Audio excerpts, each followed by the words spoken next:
Hi అండి, అందరు ఎలా ఉన్నారు? బాగున్నారా? నేను ఈరోజు నల్ల బియ్యం వండుతున్నానండి. ఇవి నల్ల బియ్యము. ఇవి నల్లగా ఉంటాయి బియ్యం, కానీ అన్నము ఎర్రగా అవుతుందండి. ఇవి చాలా మంచివి అండి షుగర్కు గిట. ఇవి మా కూతురు వాళ్ళ పొలంలో వండినాయి. నల్ల బియ్యము, నల్ల వడ్లు అండి. ఇవి వడ్లు నల్లగా ఉంటాయి. పట్టించినాక బియ్యము ఎర్రగా అవుతాయి, ఎర్రగా నల్లగా ఉంటాయి. అయితే ఇవి కడిగేసి ఎక్కువ కడగొద్దండి. ఒక 2 సార్లు ఇట్లా లైట్గా కడిగి స్టవ్ మీద పెట్టుకోవాలి. స్టవ్ మీద పెట్టుకొని రైస్ వండుకోవాలండి. ఇవి కడుగుతున్నా చూడండి. బియ్యము ఎక్కువ కడగొద్దు. ఇవి బియ్యం 2 సార్లు ఇట్లా లైట్గా కడగాలి. ఎర్రగా వస్తుంటాయి నీళ్ళు, వాటర్ చూడండి, ఎర్రగా ఉంటాయి ఇవి.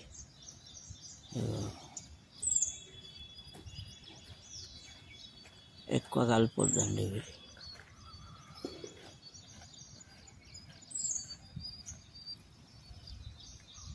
ఒక 2 సార్లే కడగాలండి.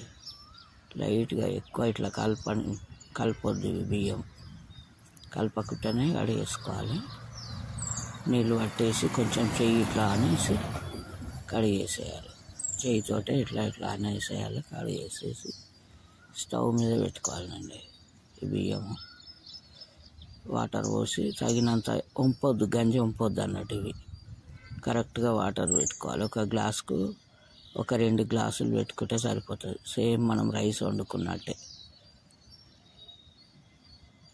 ఇగో కడిగేసి పెట్టుకుంటున్నా చూడండి. నేను ఇప్పుడు బియ్యం చాలా మంచిదండి. ఇది హెల్త్కు. ఈ రైసు షుగరు, బీపీ అన్నీ కంట్రోల్ చేస్తుందండి. ఇది డైరెక్ట్ తినొచ్చండి. తినబుద్ధి కాని వాళ్ళు ఉంటే కొంచెం ఒక 2 స్పూన్లు అంత అన్న తినాలి రోజు.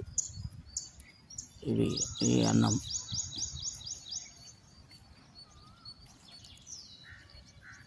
తొందరగానే అవుతుందండి.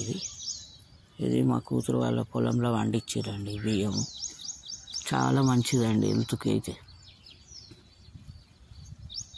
చాలా కాస్ట్లీ ఉంటాయంట ఇట ఈ బియ్యం.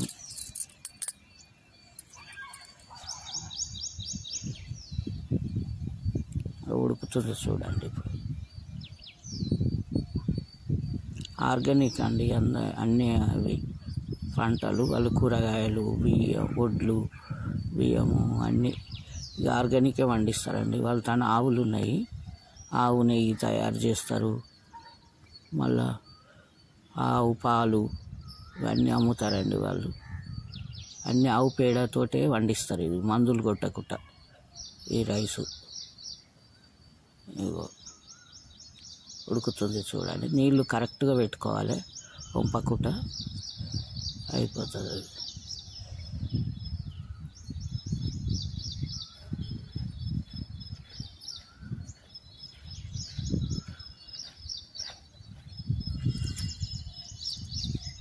ఇప్పుడు అందరికీ షుగర్లు, బీపీలు ఉంటున్నాయి కదండి. ఇగో ఇవి అందుకే ఈ రైస్ పండించారు వాళ్ళు. వడ్లు పండించి పట్టించారు బియ్యము. చాలా మంచిదండి. ఇది షుగర్ అయితే తొందరగా కంట్రోల్ చేస్తుందండి. నాకు షుగర్ 200 పైన ఉండే. ఒక 2-3 రోజులు తింటాకలా 92 వచ్చిందండి షుగర్ గిట. తొందరగా కంట్రోల్ అయిపోయింది. ఇదే రైస్ తిన్నా ఒక పూట, నైటు టిఫిన్ తిన్నా, కానీ ఒక పూట అయితే ఇదే రైసు. చాలా మంచిదండి ఇది. ఈ షుగరు, బీపీ ఉన్న వాళ్ళకైతే తొందరగా కంట్రోల్ అవుతుంది. ఇక ఏం లేని వాళ్ళకైతే షుగరు ఏది రాదండి. ఇది షుగరే దగ్గరికి రానియదండి ఈ రైస్ తింటే. చాలా మంచిగా ఉంటుందండి. టేస్ట్ గిట్ట చాలా బాగుందండి. వండుతుంటే సేమ్ బాస్మతి రైస్ వాసన లెక్క వస్తుంది. స్మెల్ బాస్మతి రైస్ లాగానే అవుతుందండి వాసన. అయిపోతుంది చూడండి. ఇట్లనే దమ్ముకు పెట్టుకోవాలండి.